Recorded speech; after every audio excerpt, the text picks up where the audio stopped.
All right, if all goes according to plan, 2 videos back, 2 weeks ago, I went over Kant's 4 examples of the categorical imperative in action. And then 1 week ago, 1 video back, I did that overview, and I probably used Zoom. At the time of the recording of this, I haven't even done it yet, but I'll probably use Zoom and probably will have been using Zoom. And the whole problem with these time issues is grammar. And consult the book of Dr. Street Mentioner. And if you don't know what I'm talking about, then you haven't read The Restaurant at the End of the Universe. Now, what was I talking about? The last video then would have been on an overview of the categorical imperative. But now, before we go on to, before we continue going through the text, another pause would be useful. Going back to the 4th example of the categorical imperative in action. I want to go over this passage again and maybe actually read it this time, because this is a magnificent passage on the Golden Rule from the history of philosophy. If you Google what does Kant say about the Golden Rule, you might get some bad information. I'm sure you'll get some oversimplified information. Let me give you some information that's not so much oversimplified and is not bad, though also this will not be the full picture. You need to read a whole lot of Kant and probably write or read a very well-written scholarly journal article on Kant and the Golden Rule to really sort this out. I'm not the person who can, well, I don't know, maybe I can, but I haven't yet anyway. At any rate, let me now just briefly give some Golden Rule observations on this passage. The Hackett edition, page 32, Kant says, "A fourth man finds things going well for himself, but sees others whom he could help struggling with great hardships, and he thinks, what does it matter to me? Let everyone be as happy as heaven wills or as he can make himself. I shall take nothing from him, nor even envy him. But I have no desire to contribute anything to his well-being or to his assistance when in need. If such a way of thinking were to become a universal law of nature, the human race admittedly could very well subsist, and doubtless could subsist even better than when everyone prates about sympathy and benevolence, and even on occasion exerts himself to practice them, but, on the other hand, also cheats when he can, betrays the rights of man, or otherwise violates them.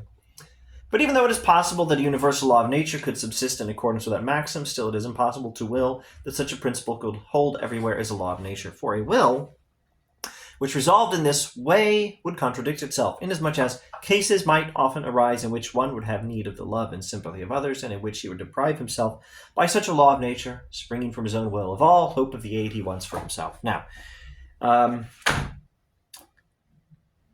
what is Kant saying? He's considering the case of a person who is tempted to neglect the obligation to benevolence, kindness, charity, almsgiving. And the principle of this person's action is sort of almost noble, high-minded. It's selfishness posing as not so selfish, I guess. It's the principle that says, I will help no one, nor ask for help, nor harm anyone. And it's okay. As long as I'm not harming anyone, it's okay for me to help no one. And Kant is asking, can that principle be universalized, which is how we know whether it's consistent with the categorical imperative, which is how we know whether it's consistent with moral law. And the answer is it cannot be universalized because you know that there are going to be times, or even just that there might be times, when you would need help from someone else. Tragic accident, tragic natural disaster, illness, whatever. There are any number of reasons, including some that are not within your control, that might cause you to need help from someone else. And so you can't wish that everyone would act the same way. What you really want is for most people to leave other people alone, not help them, not do any harm, but once in a while help you when you need help. But you can be lazy and not help others. That's what you want, Mr. Selfish person who's thinking this way. That's what Kant is saying. Now, what does this have to do with the Golden Rule? Basically, I think it's this. Oh, I forgot the part where he says it would be a huge improvement. If everyone acted this way and did no harm, but also did no help, it would be a huge improvement on the way things are now, where everyone's a jerk, a liar, inconsistent, a hypocrite, cheats when he can, betrays the rights of man, or otherwise violates them, etc., etc. All right, this would be a huge improvement, but it's not enough. Now, what does that have to do with the Golden Rule? If you look at the negative form of the Golden Rule, do not do to others what you want them to not do to you, that is not enough. The positive golden rule, do to others as you want them to do to you, that is also required. That's the point.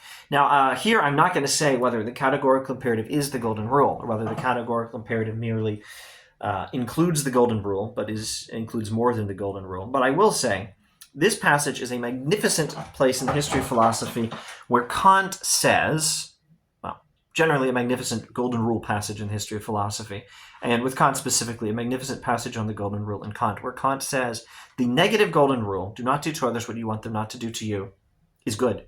It is one thing that is required by moral law. But the positive golden rule, do to others as you want them to do to you, is also required by moral law. And it's not enough to do the negative without the positive. You need both forms of the golden rule. That may not still be enough to satisfy moral law, but that's a huge question in interpretation of Kant, which I have no intention of resolving in this video, or in this series, in fact, and possibly ever in my entire life. And thank you for watching.